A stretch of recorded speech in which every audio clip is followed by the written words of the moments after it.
যুক্তরাষ্ট্রের প্রেসিডেন্টের দায়িত্ব নিয়েই নাটকীয়তার ঝড় তুললেন ডোনাল্ড ট্রাম্প। কংগ্রেসের অনুমোদন ছাড়াই জারি করলেন জন্মসূত্রে মার্কিন নাগরিক হওয়ার সুবিধা বাতিলের নির্বাহী আদেশ। মা বাবার বৈধতা থাকুক বা না থাকুক, আমেরিকায় জন্ম নেয়া যে কোনো শিশুকে নাগরিকত্বের অধিকার দেয় দেশটির সংবিধান। অথচ সেই সংরক্ষিত অধিকার ছিনিয়ে নিতে একের পর এক বিতর্কিত পদক্ষেপ নিচ্ছে নতুন প্রশাসন। কিন্তু সংবিধান বিরোধী এমন সিদ্ধান্ত কি বাস্তবায়ন করতে পারবেন ট্রাম্প? তাকে ঠেকানোর কোনো উপায় আছে? জন্মসূত্রে নাগরিকত্বের সমাপ্তি ঘটলে কি হবে যুক্তরাষ্ট্রে বসবাসরত বিভিন্ন দেশ থেকে আসা প্রবাসী ও লাখো বাংলাদেশির ভবিষ্যৎ? কতটা শক্তিশালী মার্কিন প্রেসিডেন্টের হাতে থাকা এক্সিকিউটিভ অর্ডার?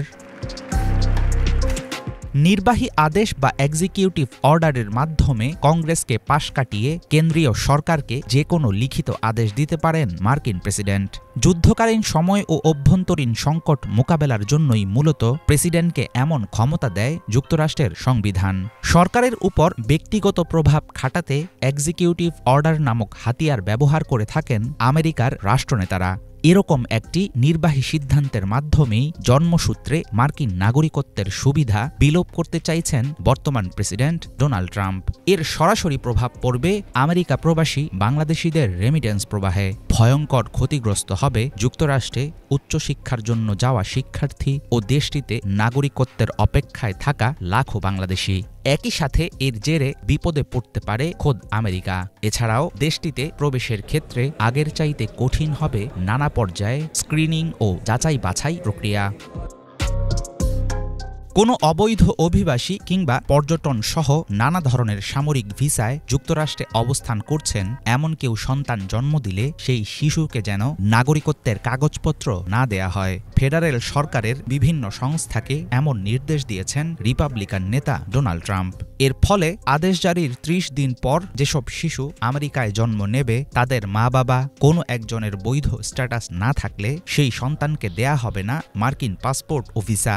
সংবিধানের সাথে সরাসরি সাংঘর্ষিক এমন আদেশ কিভাবে বাস্তবায়ন করবেন ট্রাম্প, সেই বিষয়টি এখনও পরিষ্কার করেনি তার প্রশাসন। মার্কিন সংবিধানের ১৪তম সংশোধনী অনুসারে যুক্তরাষ্ট্রে জন্ম নেয়া সব ব্যক্তিই হবে দেশটির নাগরিক। নির্বাহী আদেশের মাধ্যমে সংবিধানের এই ধারা বাতিলের চেষ্টা করতে গেলে ট্রাম্প প্রশাসনকে দিতে হবে কঠিন আইনি পরীক্ষা।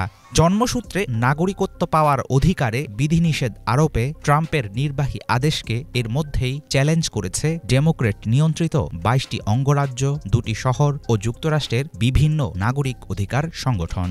ফেডারেল আদালতে দায়ের করা হয়েছে একাধিক মামলা।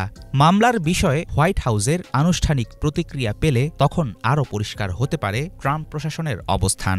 তবে অভিবাসন নিয়ে ট্রাম্পের জারি করা একাধিক নির্বাহী আদেশের ফলে কঠিন থেকে কঠিনতর হবে মার্কিন নাগরিকত্ব পাওয়ার পথ। যুক্তরাষ্ট্রের আইন ও সংবিধান বিশেষজ্ঞদের একটি বড় অংশের ধারণা, কেবল নির্বাহী আদেশে জন্মসূত্রে নাগরিকত্ব সুবিধা বাতিল করতে পারবেন না প্রেসিডেন্ট ট্রাম্প। এক্সিকিউটিভ অর্ডার জারি করতে হলে কংগ্রেসের অনুমোদন লাগে না ঠিকই, তবে আইন পাশের মাধ্যমে যে কোনো নির্বাহী আদেশ রুখে দেওয়ার ক্ষমতা কংগ্রেসের আছে। অবশ্য একই সাথে প্রেসিডেন্টকেও দেয়া হয়েছে সেই আইনের উপর পাল্টা ভেটো দেওয়ার এখতিয়ার। সবকিছু মিলে যে জটিল পরিস্থিতি তৈরি হয়েছে, এর জেরে অচিরেই মার্কিন আদালতে শুরু হবে তীব্র আইনি লড়াই। তবে শেষ পর্যন্ত ট্রাম্পকে থামানো না গেলে তার শাসনামলে প্রবাসী ও অভিবাসন প্রত্যাশীদের জন্য নরক হয়ে উঠবে আমেরিকা। হাফিজুল ইসলাম, বাংলা ভিশন।